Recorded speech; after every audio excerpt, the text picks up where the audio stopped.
guys, it's Jenna. I am back. In today's video, we are going to be doing a kind of like a life update, but also a April favorites video. So I've got kind of like the two collaborating together in today's video. I'm really excited to get back into it. If you guys didn't know, I took a few weeks away from filming and from doing YouTube.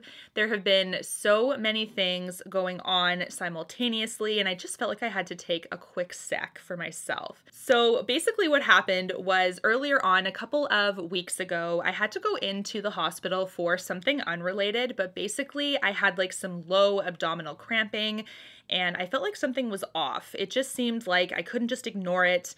I am classic. As a former nurse, I'm a classic person that I will not go to the hospital unless I'm dying. It's just not gonna happen. And so I did, and basically it was a tiny little internal hernia that was kind of along my intestinal area. So there's a little bit of an intestinal kind of hernia that happened, and it was just causing a little bit of local pain. I was just able to go home and rest, so that was going to be totally fine. But in order to diagnose that, I had to get a CT scan. For my medical followers, this CT scan had to be infused, which meant that I had to have an IV in my arm so they could run contrast dye through the body so they could visualize what was going on. They had a really hard time getting an IV started in me. It was very, very painful.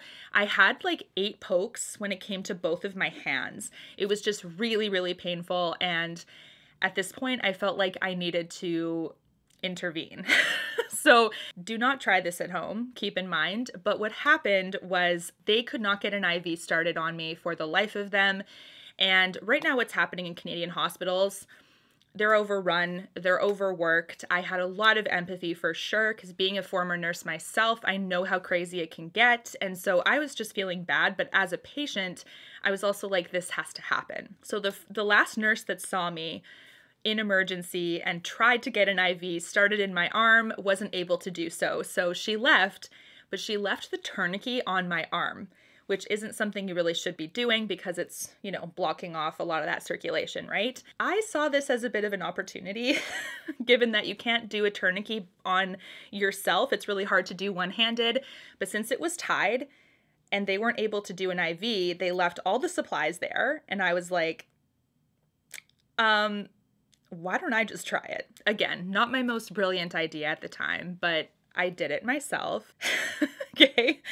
I laugh about it now, but when you're at that state of desperation, when you have 4 pokes on each hand because they can't get it, you know, you just know that this CT is something they're going to need to diagnose you with whatever is going on with your pain. I was just like, that's it. I'm going to try it. If I miss, that's okay. I tried it and I got it. And as soon as the nurse came back in, she saw me trying to take off a portion of the tubing, right? If you have started an IV, you kind of understand what I'm talking about. The flash happened, and then I was trying to get that portion off and secure it to my arm when she came in, and that's really hard to do one-handed, by the way.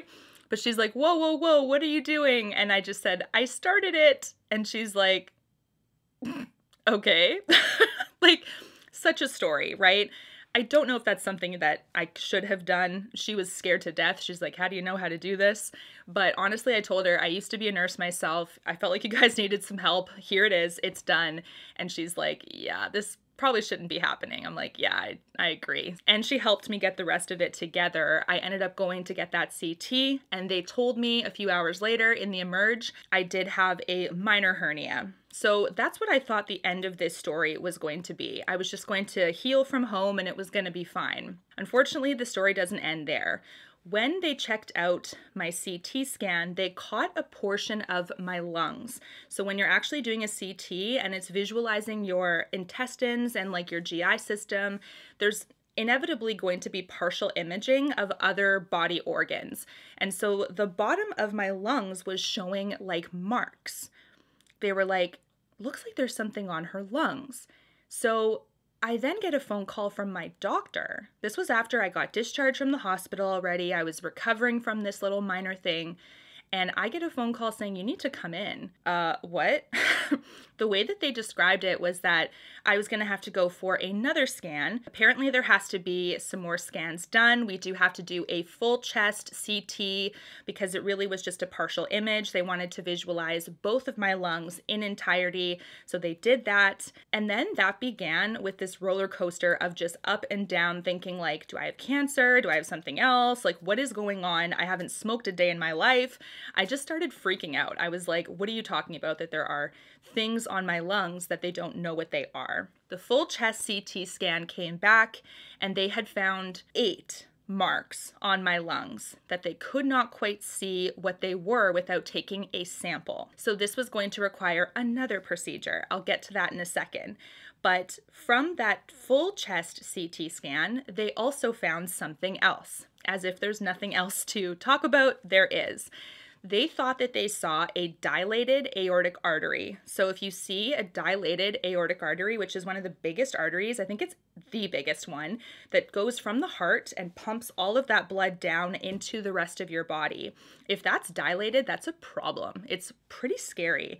And so I had to go for a really fast echocardiogram to make sure I didn't have a heart condition. So on top of discovering these lung marks and they don't know what they are, I also had to double check my heart. Like, I'm thinking, what is going on? So now I'm super stressed out at this point. Simultaneously, we find out that one of my family members is actually in palliative care. He is losing his battle with cancer, and so he doesn't have very many months to live. His family needs a ton of our support. My husband and I are heavily involved trying to get some things together to ease that process for the family, visiting him here and there as much as we can. And so we have that going on simultaneously with what's happening with me. It was just so much on my plate at one time. I had to stop my workouts to make sure that nothing was going to be stressed in case any of these things were going to be made worse when I was working out. So I also had to stop one of my main stress relievers, which was working out. So that was really kind of tough as well. So I get referred to a lung specialist at this point, and they tell me that they're going to do a bronchoscopy. A bronchoscopy is a procedure where they stick a tube down the trachea into your lungs and they take some small samples to make sure that these marks are not cancerous or that they're maybe from an infection or something. They really try to diagnose what's going on. Now, this in Canada anyway, I don't know if it's everywhere else, but in Canada you are under conscious sedation, so you're awake, but you're supposed to be pretty relaxed and not quite remember it. This procedure was very eventful for me because I absolutely remembered, and it was not good. When I describe this to you, you guys are going to be very floored. It was pretty traumatizing, to say the least.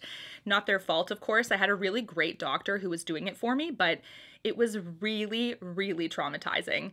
In order to get the tube down, you have to freeze your gag reflex so that you don't gag when the tube goes down. So in order to do that, you first have to swish in your mouth like this local anesthetic. So you're just swishing, swishing, swishing, like trying to get as far back as you can to activate the gag reflex. They kind of encourage you to go pretty far, but you don't want to swallow it, right? So you're like kind of gargling and then you kind of gag and then you throw up. This happened about 16 times by the time I was done. It was trying to swish as many of this as I can. And then they did the other layer of the freezing. So it starts with the gurgling and the gargling.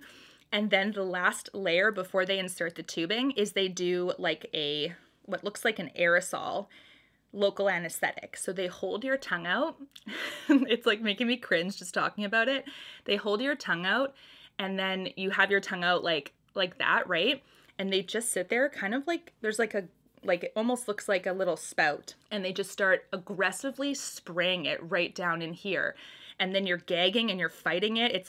It's just the most pretty hardcore thing. If you're ever fearful of gagging or throwing up, this is certainly a new fear activated, because I'm not a fan of puking. I'm not a fan of the gag stuff or anything in my throat like that. And it was just really tough to kind of go through that first step. Don't worry, Jenna, you're doing good. But I felt like I couldn't breathe. I felt like I was getting waterboarded or something. I felt like I was just getting all this stuff splashed into me and I couldn't take a breath. It was just really a lot at once. Then they realized, okay, she's frozen enough. Let's get the tube in. And as they were inserting it, I could feel it still. That's not something you're supposed to feel. So I started tapping the doctor because at this point there's something in my throat. I'm not going to say anything because I can't. So I'm like going like this, like, please give me some more sedative because I can feel it, right? And so they did. As soon as they pushed a little bit more sedative through my IV, then I actually fell asleep. I woke up and they had taken it out and everything was fine. And I got wheeled into recovery and that sweet nurse was like, "How are you doing, sweetie? You did your scope." And I just threw up all over her. So that was nice. Basically, it's not cancer. Hallelujah. It's not cancer. It's not from an infection that they are aware of. It's not COVID. It's not anything like that. They don't know what it is, but they do know it's benign. They do think that it was most likely from a previous illness. They think. But it wasn't an active infection that was happening or anything, because it's basically like little bits of scar tissue that they were able to discover what it was. So it's not an active growing anything. It's just scar tissue that were small in size. And there's actually 8 little parts in my lungs. So I basically have to make peace with it now that I'm not symptomatic and it's not cancer. It's not going to grow or anything, but it is probably from a former disease I had maybe as young as a child. And it's only been discovered now. On top of all of that, right, I did go for that echocardiogram. If you guys don't know what that is, it's an ultrasound of the heart. So this is not one that's as invasive as the bronchoscopy was, because that one was like, I wouldn't want that on my worst enemy, I'm telling you. This was something else. It was definitely pretty challenging. So the echocardiogram, I had to lay on my side and she was just going over my heart. And then the cardiologist came back and read the report, and actually my heart is completely fine. That was a misread. So whoever interpreted my CT scan and said that there was a dilated artery and they really should check if there's like a heart condition, they actually made a mistake. My heart is completely healthy and there's no issues. My artery is not dilated and there's certainly nothing going on with my heart itself. So that news came in very recently as well. So I don't have to worry about my heart, and my lungs I just have to make peace with. So that's that. But that's really what was happening with me. A lot of health stuff and just a lot of fear as well, thinking like, what are these things? You know, like I feel like I do a decent job trying to take care of myself and doing all the right things, and I was just really scared it was going to be lung cancer, and that is just such a relief that it's not. That's what was happening with me the last couple of weeks. That was a lot. So I'm really glad I'm feeling better. Now, the first favorite is a fragrance. If you guys are familiar, this is the same brand that makes the Baccarat Rouge 540. This is the fragrance that when I wasn't kind of going in and out of the hospital, because you're not supposed to wear fragrances, it's not really, you know, very good to do that. I would wear this one and it would actually make me smile. Like every time I sprayed it, I was like, it's just like a nice smile, like a very fresh smell. This is the Maison Francis Kurkdjian. I think it's MFK. This is Aqua Celestia. This is so beautiful. Now keep in mind, this is a bougie splurge of a fragrance. So I would say you can get this as like a special gift to yourself if you want, but this one's definitely different than Baccarat Rouge. But it smells so beautiful. It has the perfect tiny amount of sweetness to it. It does have a little bit of a floral part to it as well. It has a tiny bit of musk to it, but really what I smell is citrusy on top, a little bit of that sweetness, like lily of the valley kind of floral elements to it, but there's lime, there's lemon, really bright and happy smelling.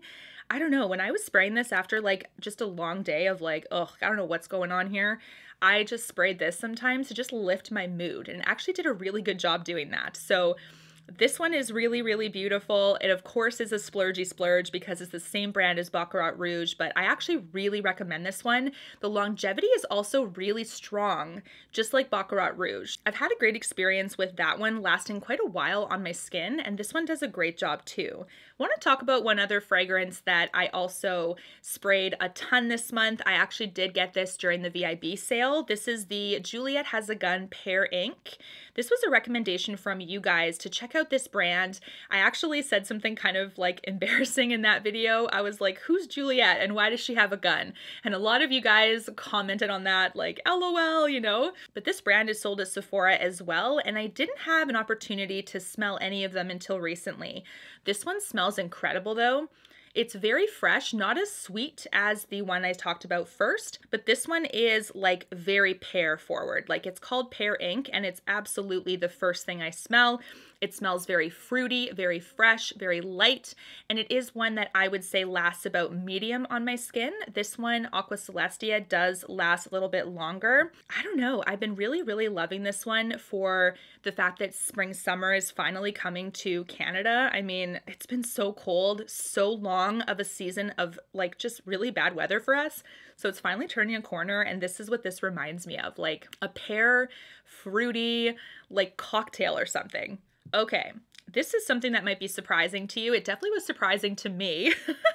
This is the Mer The Treatment Lotion. There's fragrance in some of these skincare products as well. I think most of them. And for myself, my skin is a little bit irritable to fragrance, so I do have to be careful. If your skin is able to tolerate fragrance okay, then that's not a problem for you.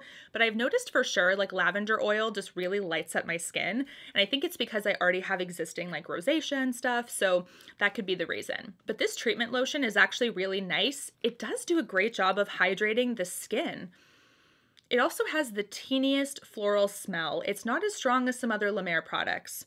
So I really like that. So even though there is some fragrance, it doesn't seem to be in high enough concentrations to irritate my skin. And because of that, I just put this on a cotton pad and just brush it over my skin, kind of using it like a toner. And I've really been enjoying how my skin just seems to be very hydrated. It seems to look a little plumper overall. So I can't remember what lotion I tried from La Mer. I didn't notice too much from. I think it might have been from the gel, like the more lighter weight lotion from La Mer. So I am curious to get like a creme de La Mer, like a sample size of that, and see if there's a difference. But I haven't tried too much from La Mer skincare because it is pretty pricey, and I'm a little bit nervous about the fragrance and how it's going to affect me. But this is one that does a great job, and the fragrance doesn't affect my skin at all. It just seems to be very small amounts. So this one I've actually really been enjoying using. Now for a new primer, you guys know I love glowy primers. It's one of my favorite things when I put on my makeup just to give myself a little bit more of a glow. And this is the latest one from Keys Soulcare by Alicia Keys. This is the Let Me Glow Illuminating Serum. I love this. I've actually been prepping my skin with this for quite a while, and I really love how this one is a lightweight serum. I think it's a little bit lighter than Flawless Filter, but not too much. Sort of the same vibe. This is a little bit lighter in consistency compared to Flawless Filter, and there's only the one shade of this, keep in mind. It's not like, you know, a line of shades like Flawless Filter is.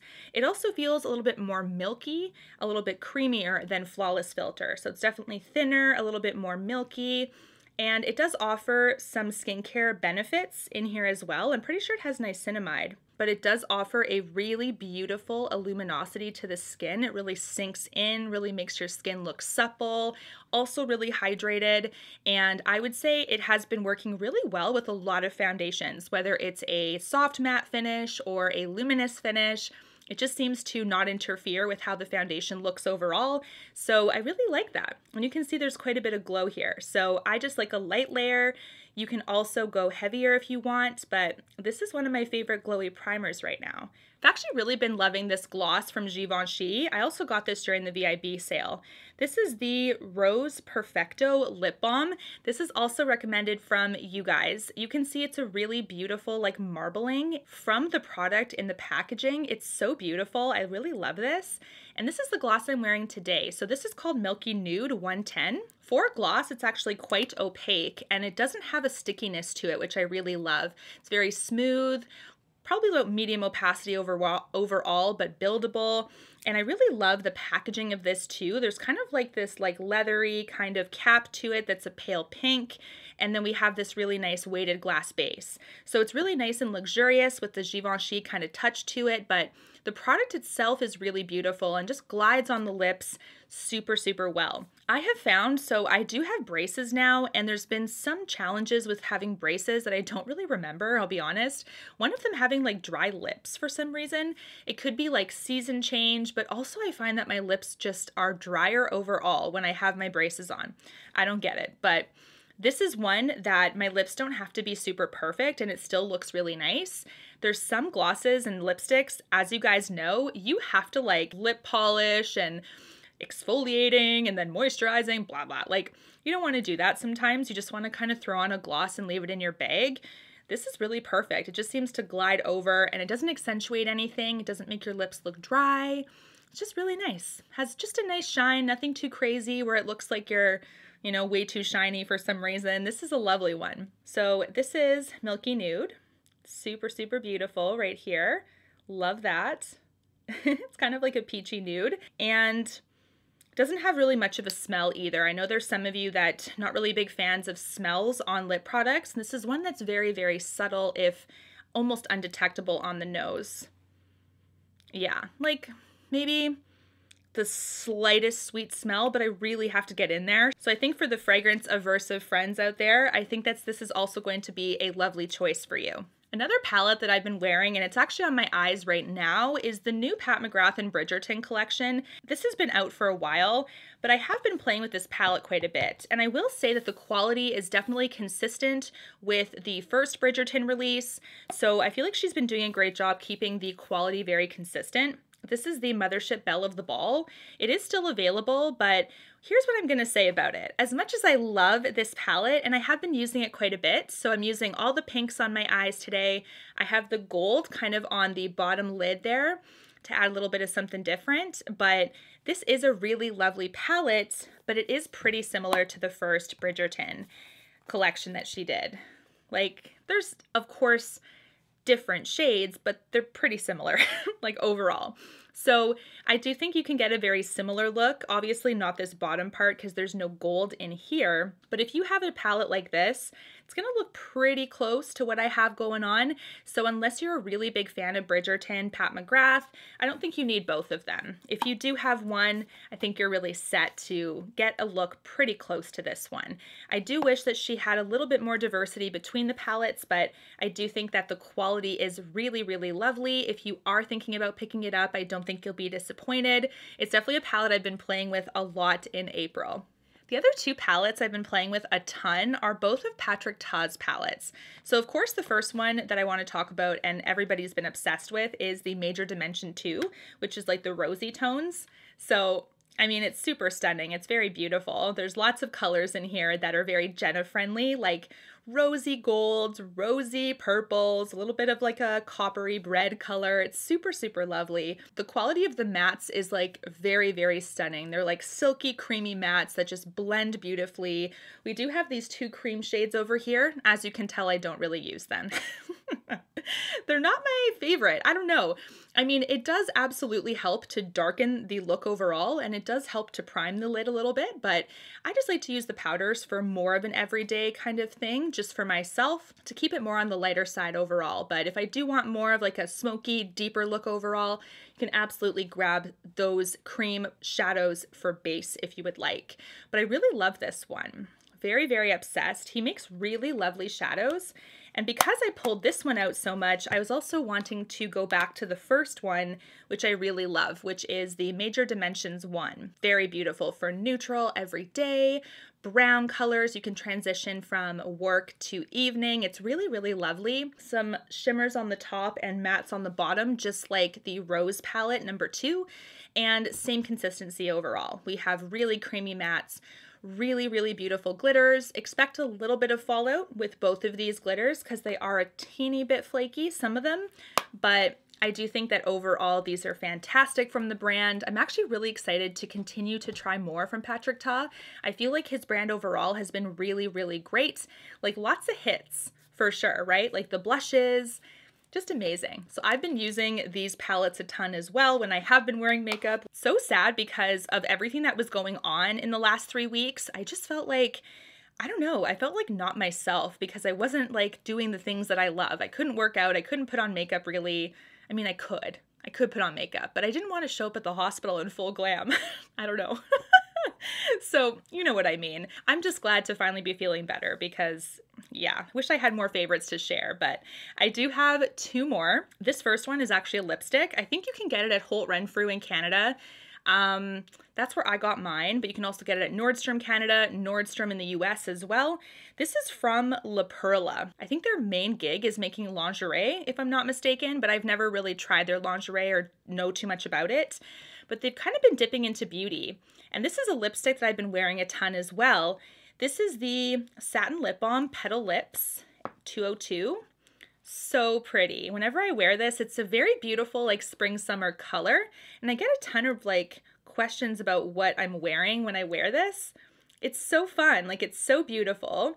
It definitely has quite a bit of pigment to be called a satin lip balm, right? So I would call this a lipstick. I mean, it definitely has that balmy consistency and it's like a satin finish. It's very creamy and very shiny, but it's definitely much more than a lip balm, in my opinion. So this is Petal Lips. For a lip balm though, I mean, it has the hydrating and the moisturizing benefit. It doesn't move as much as I thought it would. So I really like that about this one. I've just been pretty excited. I bought this kind of on a whim. I saw this on the site and I was like, La Perla, what's that, you know? And I've been pretty impressed with this one. I've been wearing this a lot since we've finally been getting some better weather. My last favorite comes from Westman Atelier. It's actually a favorite of a lot of people on YouTube actually, and I really wanted to get this, so I got it during the sale when I could get some, I think like 20% off, right? This is the Face Trace Contour Stick from Westman Atelier in the shade Biscuit. Super beautiful. I love this one. I love it for contour. It's really, really stunning. Really beautiful color actually, and extremely creamy and pigmented. So you can see here, really, really beautiful. I love this color. I do think you don't need a ton. Like this is gonna last me a long time. The first time I was using this, I'm like, whoa, I have to make sure I blend this really well because the pigment just came through so quickly. It's so creamy that it's just like, bam, if you're not careful. So I really love this one because even though it's so pigmented, it's a little bit more mistake proof than I expected, which I'm really glad because sometimes you get these cream products, they're so pigmented and then you put too much and you're buffing and beating the heck out of your face because it just sets so fast, right? This one doesn't set super quickly. It gives you some time to work it in and to make it look natural and airbrushed and really like blend it out. So I really love this one. I think there's a couple other shades in this line, but love Westman Atelier. The packaging is fantastic always. It's very luxurious, very heavy in the hand, and I've been obsessed with this contour stick. I'm so glad that I got it during the sale. Harvey has also been doing super well. I just wanted to share him real quick. He's been keeping me really good company as I've been kind of dealing with this stuff. So he says hi. He just went on a W. Once again, looking real cute and tired. But I hope you guys enjoyed this video. Thank you so much for watching. And until my next one, take care and stay safe. Bye, guys.